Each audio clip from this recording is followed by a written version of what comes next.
Hello, world! I'm Chris Pirillo, and you're tuned into another live edition of the LockerGnome Daily Report, or TLDR for short, your daily dose of geek news, reviews, and answers that you can use. Like an answer to the question, Chris, why are you live streaming today at a different time? It's because now, Monday and Friday, we are streaming earlier in the day compared to our regular live stream times for a couple of different reasons. One, it's easier to do. Mondays and Fridays sometimes are a bit challenging because there's usually a lot more that gets piled onto my plate.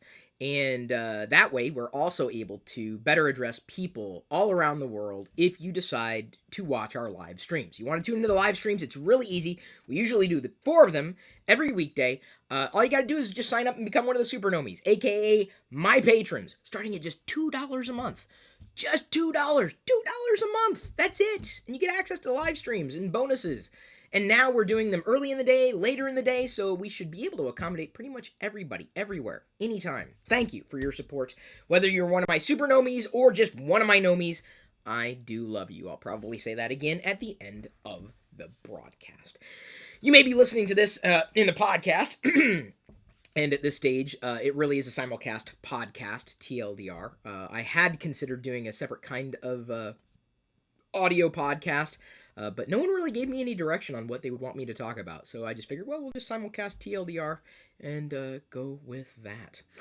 Today is Monday, therefore we will be going through an AMA, going to your questions on Facebook currently, because we're still waiting for our LockerGnome app to reboot for free on on iOS and Android. LockerGnome is not a platform.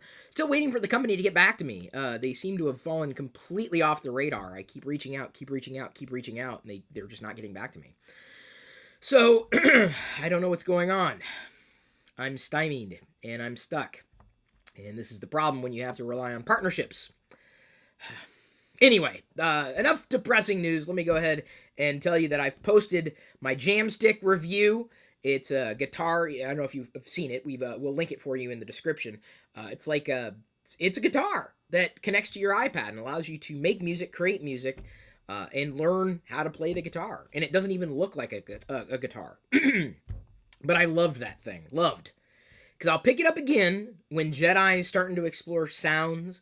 I'll hand it to her and then show her the basics, and then I bet you anything, she will just become a rock star. One could hope. She's a rock star in her own right, at least in my eyes. Also posted Nando's hot Peri sauce review. Not Matthew's Peri, Matthew Perry's Peri. Or Katy Perry's Katy Perry's Peri. Apparently it's a thing. Nando's. Earl Green had sent it to me, and I tried it, and I'm not gonna, no spoilers, you'll have to watch the video review, posted, of course, in my classic YouTube channel. The reason why I'm talking about Jamstik, by the way, is because if you wanted it, we've got it at 33% off at deals.lockergnome.com. So watch my review, then you could save 33%. I did the review before you could save money, so there you go. We've also got the 50-inch LG TV and soundbar giveaway for free, and also other specials at deals.lockergnome.com. Over the weekend, we celebrated Pi Day. No, not pie as in what you eat pie. Pi as in, the 3.14 numbers ad infinitum. Pi.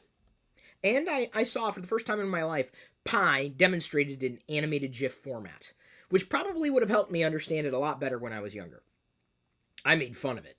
Pi r squared? No, I thought pi r round. Pi r squared. That was, in relation to some other mathematical thing. I'm not a math guy. Don't come to me for the maths. We also, quote unquote, celebrated the Ides of March over the weekend, finding some cool things. If you were not wearing the Ides of March, also celebrated Jedi turning 6 months old. She's doing quite well, or at least well enough for a baby. Now, let's pop over to the AMA thread. Rebecca Hart asks, how much force does the force actually contain? Ooh, science. Force. Force is the speed of light times mass. Mass is the speed of light times force squared. A lot more than entropy? Does that make sense in the sciences? I don't know. Adil Zubair asks, Chris, will you buy the Simpsons Quickie marked What are your thoughts on the set? Well, seeing the set at a distance, mentioned it on Friday's TLDR broadcast. I have no immediate plans. It will be a very expensive set, right around $200, and so I know if I get doing a video review will track very, very well. Lego video reviews usually do very well, but honestly, the only interesting part of the Quickie Mart set for me is one unique minifig, Snake. I would like that, and I'd probably buy the Snake minifigure separately. But the set itself, I mean, it's interesting. No doubt about it. I mean, the Quickie Mart makes sense. I mean, people understand it from Simpsons lore. And the set looks fantastic. Don't get me wrong. I don't know if I was in control, I would have chosen a different set to go with as a follow up to the first the Simpsons house. So the second set being the Quickie Mart. But yeah,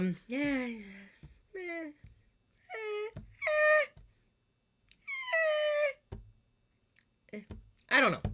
Haven't made up my mind on that, although some people are apparently interested in me getting it. Well, of course, because they want to see what I think.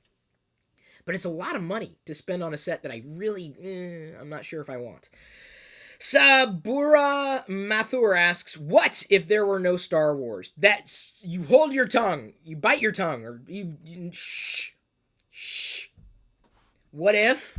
Well, then my life would have no meaning. That'd be like, what if we had no tech? Then life would have zero meaning. Oh, I don't know what to do. Diego Camino Deladonna asks, do you collect Black Series 6-inch? I saw you have a few, but I don't know if you're a full collector of that line. Diego, that's a great question. I've got a couple of them sitting over there. I don't want to get up and grab them. No, I'm not a full-on collector of the 6-inch line. I'm not even a full collector of the 3 3/4-inch line. I just go to the figures or get the figures that mean something to me. Of course, Darth Vader stuff, stormtrooper types of things. If there's a unique figure like the Jedi Temple Guard just reviewed, and as a matter of fact, I know I mentioned in the vlog, and I think in a CPU episode, that I wasn't going to open these until we reached a certain amount of likes. Well, I can't wait, because I don't think those videos are ever going to get that many likes. So I am actually going to do show and tell videos, separate show and tell videos talking about these particular figures. And uniquely about the Stormtrooper here, I'm going to compare it to my classic Stormtrooper, the one that I had when I was growing up. That's very yellowed, and I think I traded for it. And then the original Biker Scout, which I still have, and the original Wicket, which I still have. So that's going to be fun, I think, to do. So I don't collect them all. I stay very targeted. Otherwise, I mean, number one, I'd run out of room. Number two, I'd run out of money. But I end up, exchanging a lot of the gift cards that I earn courtesy of go.tagjag.com/free points and go.tagjag.com/free apps.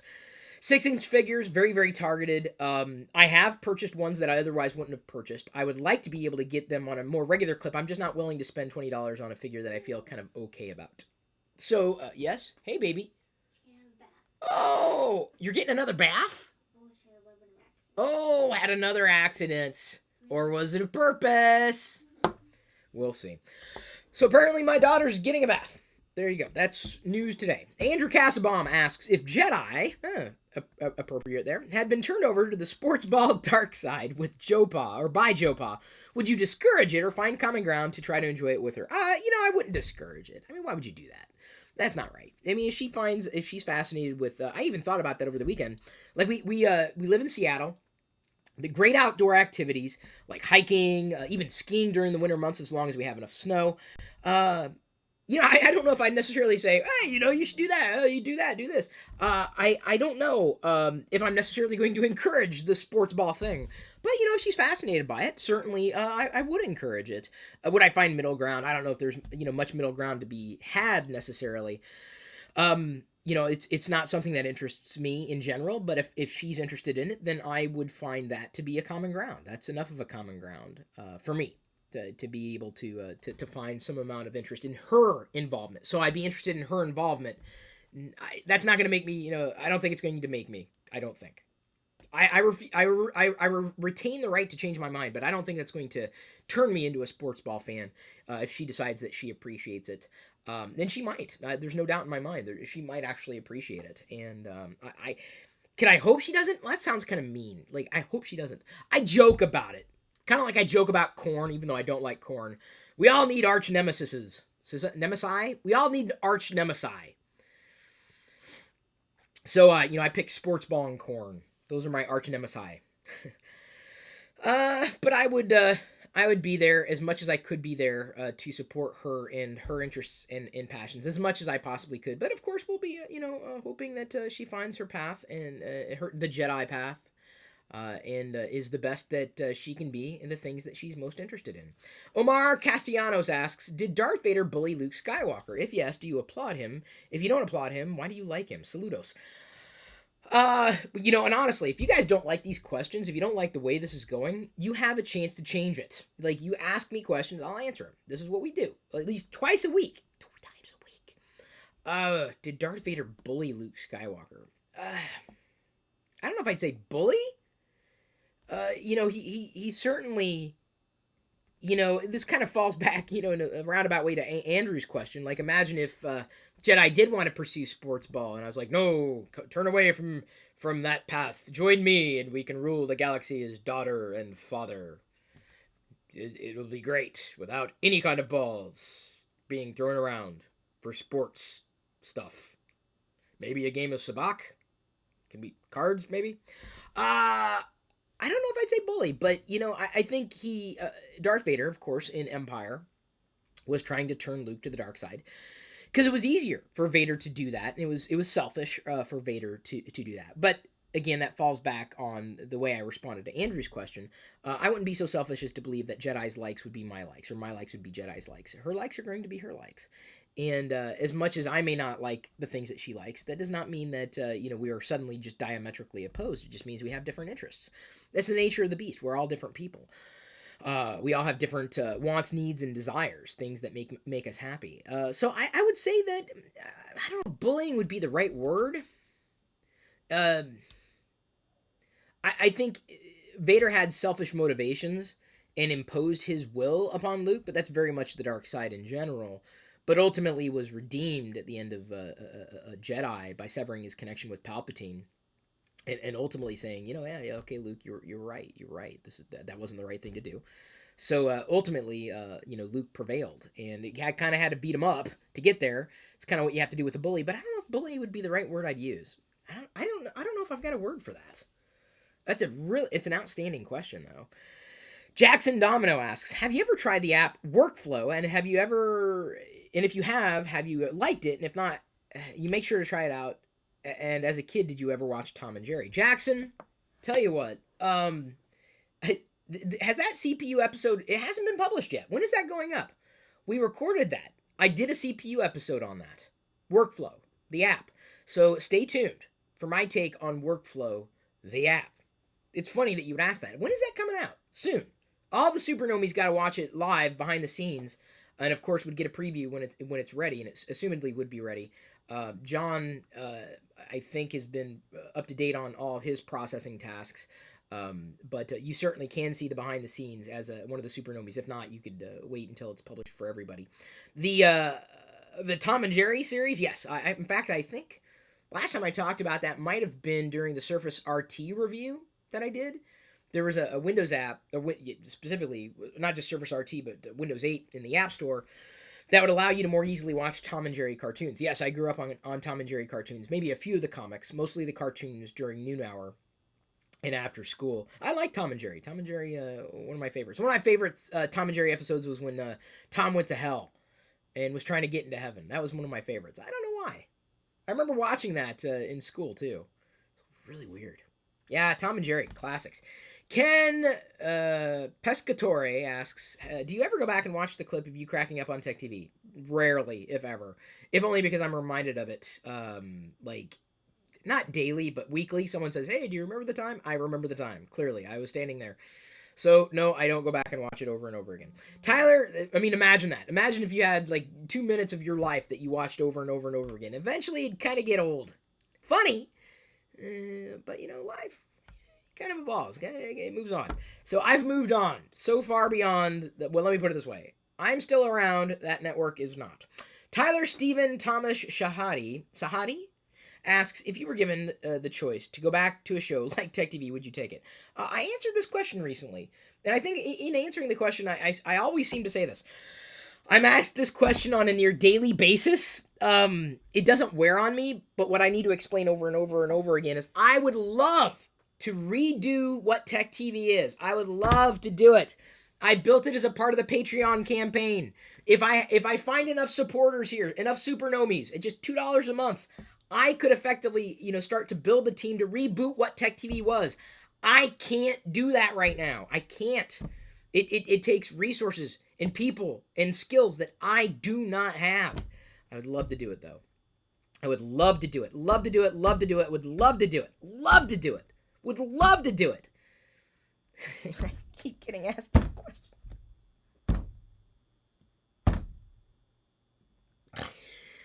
Yes, but I got to find the supporters. And I know you're saying you want it, but there's a way to make it happen. You want it? I'm telling you how to get it. Yes, I would do it again. I'd probably take a different role. I would do a little bit of, on-screen stuff, talking about fun things, things that I find nerdy and geeky. On the other end of the spectrum, I would also basically, I would want to executive produce more than anything, finding talent, facilitating, helping make connections. I've always been very good at the biz dev side of things, and unfortunately, a lot of you don't really get to see that side of what it is that I do or have been doing since 1996, long before Tech TV existed, long after Tech TV existed. It's something that wears on me. It really does, because I know you want it. I know people want Tech TV. I know they do.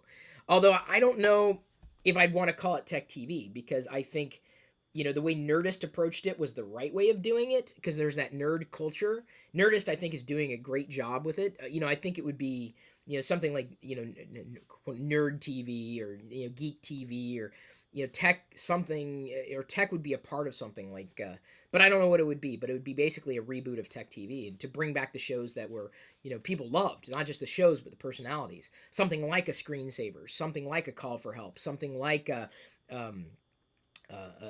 X Play or Extended Play, something like the magazine style shows that were created that were absolutely fantastic, original content that was just breathtaking. But I'd go deeper than that. I'd want I think it's about the nerdy geeky culture. Imagine like a DIY type of show. Imagine a collector's show, a toy collector's show. Imagine things that they're still part of us. Imagine a show like because I think there's a part for nerd culture, for whatever reason. Beer, wine, alcohol becomes a part of it as you get older, and I still very much see people geek out about beer. So imagine a nerding out about beer, geeking out about beer, or fun foods. That's geeky, that's nerdy.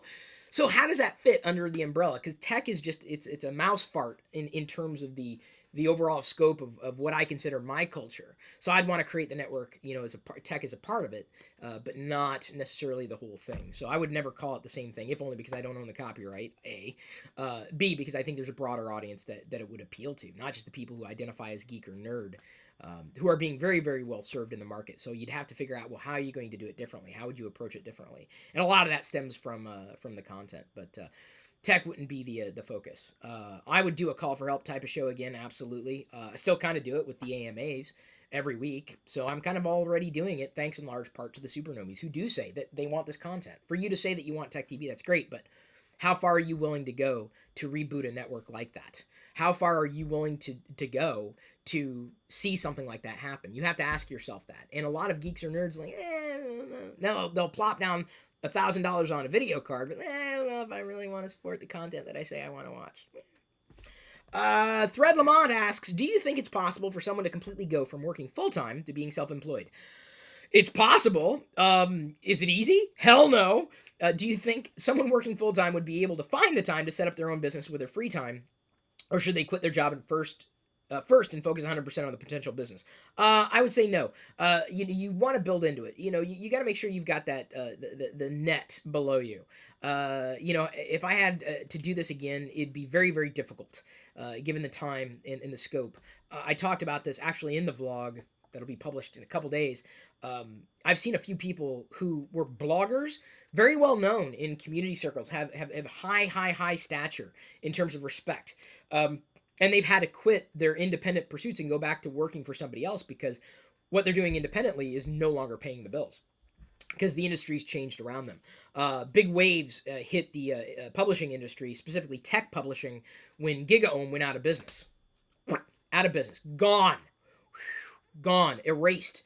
That was very, very sad to see happen. And I'm disappointed because, to see any business like that fail, it makes me scared because I've got a business, an independent business, that I've struggled to keep going. And I've had to pursue alternative courses of support, going to Patreon, using Patreon as a foundation to explain this to the person who's just listening.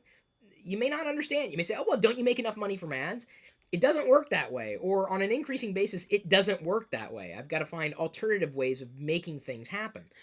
The ongoing crowdfunding support, even with people saying, here's $2 a month, it means a lot. It means a lot more than the average ad. Finding sponsors can be a challenge. But it's another reason why I use events as a stable factor for my business. GnomeDex is getting rebooted for geeky and nerdy YouTubers. We'll be announcing that soon. Vlogger Fair is going into its third year. I'd want to do more events. I would. It's the time and it's the revenue. It's the audience, and it's something that's been elusive for me for the longest time, and I don't know if I've got enough of a team. I've got a great team around me, great support staff, but even we are tapped on time and expertise and reach and understanding. So, it's something where I do those alternative projects because it helps bolster everything else that we're doing. And then sometimes we have to change where those resources are being used. So it's the same thing when you're going from a full-time job to, working for somebody else to 100% self-employed. There are so many pitfalls that you're not aware of. And you may think, oh, well, I'd have the freedom to do everything. You have a freedom, but I would say that you're shackled by different problems. You're trading a certain set of stresses here for another set of stresses. And even if I would want to quit doing what I was doing, I could. I could go work for somebody else. No doubt in my mind. The thing is I would be trading one set of stresses for another set of stresses. And instead of dealing with problems that I can at least try to mitigate, I'm dealing with somebody else's problems and may no longer have control over how decisions are made. And so you've got to keep that in mind, not to mention the financial factor. I've got the instability of being self-employed, having done this for about 20 years, mind you, 20 years I've been doing this. I know how it ebbs and flows, and that's very stressful. So I have to figure out, well, because it no longer works over, something no longer works over here, how am I going to do the same thing for people or do better? How am I going to re-engage? And this is, again, where I go back to, it's very relevant to talk about crowdfunding. It makes it possible for me to do the things that people want from me. And I want to do more and I want to do better. And I'm still trying to figure that out. I'm trying to figure out what people want most from me. People want gadget reviews from me. I know this. But getting a hold of gadgets is not simple. I'm not going to pay for them, especially if they're just going to sit in a drawer or get thrown away. Why would I do that? Why would I waste $100 on something that I'm not going to use? No one would do that. No one in their right mind would do that. And getting into the review unit cycle sometimes is a bit of a challenge. So, I know what people might want from me, how they want it from me, and what they're willing to do to get something from me. There are all these different questions that you have to wrestle with. I have to wrestle with in the way that I've decided to do business. So everyone's got to make a different set of decisions. Everyone's got different sets of stressors. But I think that ultimately, decide what's working well enough that you think that if you spent just more time on doing something, doubling down on that, then that is the time that you would quit your full-time job to pursue something on your own independently. But that does not mean that nothing's guaranteed. Nothing. There is no guarantee in anything. No guarantee. There's no guarantee that a job that you're working for somebody else is going to be there tomorrow. There's no guarantee that going 100% on your own that you're going to have the same it's going to be the same from one week to the next. So there's never going to be a guarantee, ever. So for me to answer this question, there's so many factors at play. Know that you've got enough to cover your bills in one way, shape, or form. And then do it. Once you can cover your bills, once you know you've got your bills covered, do it. And then, have a plan A, plan B, plan C, and plan D. And decide what's going to happen at each one of those levels. And you have to decide that for yourself because everyone's got a different kind of version. Jesse Couts asks, do you think video games will surpass movies in terms of money making and popularity? Okay, so look, I'm wearing Video Games the Movie t-shirt. I backed this on Kickstarter. And you can actually see me in the movie at the end credits. I supported it at that level. Because I thought it'd be kind of cool to be in a video game movie. And I had Tetris going on and everything. So you can see me. It's on Netflix. I think you can watch it on Netflix. Do I think video games will surpass movies in terms of money making and popularity? I retweeted something over the weekend where someone was basically saying where Star Wars made its money. And this was telling, very telling. Star Wars made a lot of money across the board from the movies, from the books, from, all these other things. But by far, the most money, I mean, like, by a factor, I swear to God, of 10, it made most money in toys. So, Star Wars made money in the movies. Disney got it, not because of the movies. They got it because of the toys. Hello. It's all about the toys. All about the toys. So, do I think they'll surpass movies in terms of money making and popularity? I think with the right tie-ins, yes, it's possible. It's another form of entertainment. I think if video games done right could surpass most movies in terms of money making. The challenge is, not just for movies, but for video games, for anything, is getting the attention and getting the value and holding that over a sustained, at a sustained level over a period of time. Not shrinking, but actually kind of growing that franchise. And that's going to be increasingly difficult for everybody. Because where are you going to spend not just your money, but your time and attention? That is far more valuable. Far more valuable. And, once you've kind of gotten bored with a video game, you move on to the next. You move on to the next. You move on to the next. And movies are much the same way, unless you've got a fandom or spinning around a fandom or a franchise. I like, a couple of months ago, I was addicted to Crossy Road. And fun game, and it made a lot of money, it turns out. I understand why. It was fun. I played it, for a month or so, and then I was just like, yeah, okay, and next. And now I'm playing Dwelp. And, I'm going to play it, and I'm like, okay, next. That's the problem.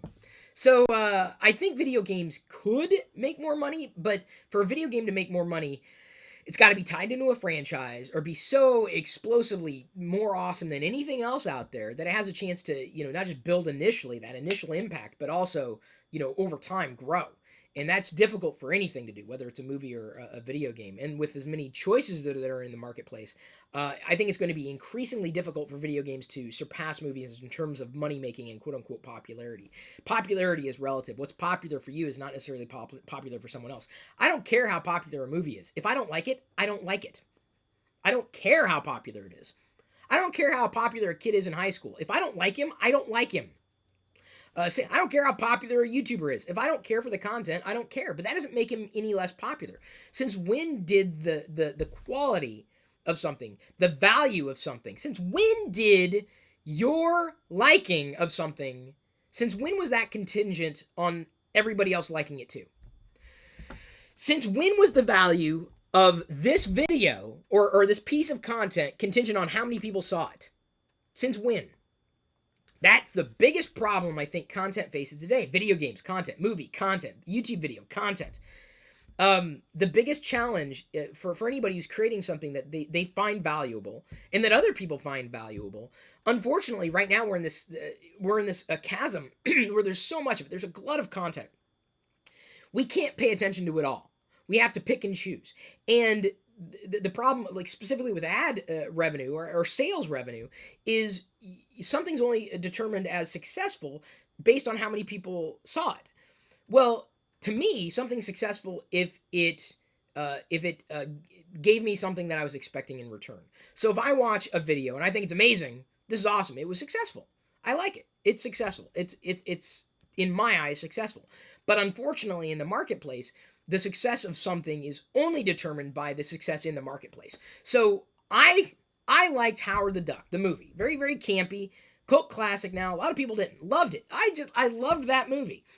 Maybe it was my age, the time, who knows. Nothing, somewhat like the original comic, but a lot of people just did not like how it was done. The the value for me was deeper than the value in the marketplace. So for a video game to surpass movies in terms of money making and popularity, I think it could make enough money, but popularity, I think, it's disingenuous. Or if that video game is the most amazing video game you've ever played, it is popular to you, and that's what matters. This is where I think, I get away or try to shy away from a lot of the big numbers that I see. Like, oh, you've got 1 billion subscribers. That's cool. 1 billion people, subscribe to you. That's pretty amazing. I know numbers can be cheated. I know that, dummy accounts and sock puppet accounts are set up left and right. To me, it's about the deeper connection with a smaller group of people rather than a deeper connection with a larger group of people, or a tenuous connection with a larger group of people. It's about the smaller number receiving what they want or the value that they get from any one piece of content. So I don't know. I think you're thinking of it in the traditional, Jesse. You're in the traditional construct of what's popular and how that's valuable. This video may only get 1,000 views, but for the people who liked it, they really liked it. Does that make it the least worthwhile video ever? No. It made it very valuable for the people who spent time and took the time to like the video or to share the video or appreciate what I might have shared with them. It's not about how many people saw this video. It's about how many people saw and appreciated this video, to me, and that's a substantially smaller number. It's not just about finding the people who see it. It's about finding the people who see it and appreciate it. That's, to me, one of the bigger differences between community and just a random follower. Like, I don't care about random followers. I mean, I care because they're kind of paying attention, but whether they care, they don't care whether or not I publish something. But there are people who do care whether or not I publish something. That's a subset. It's a smaller number. So I think video games, to become successful or to surpass the popularity of movies, they have to concentrate and do that and address that niche market very, very well. So this kind of ties into what I was talking about with a Tech TV type of reboot. I would have elements of Tech TV. I couldn't use the same names, but I would also expand that and deepen my connection and passions and interests in other types of geeky or nerdy culture content using the resources at my disposal. I would do that absolutely in a heartbeat. But it'd be niche, and the niche would be geek culture.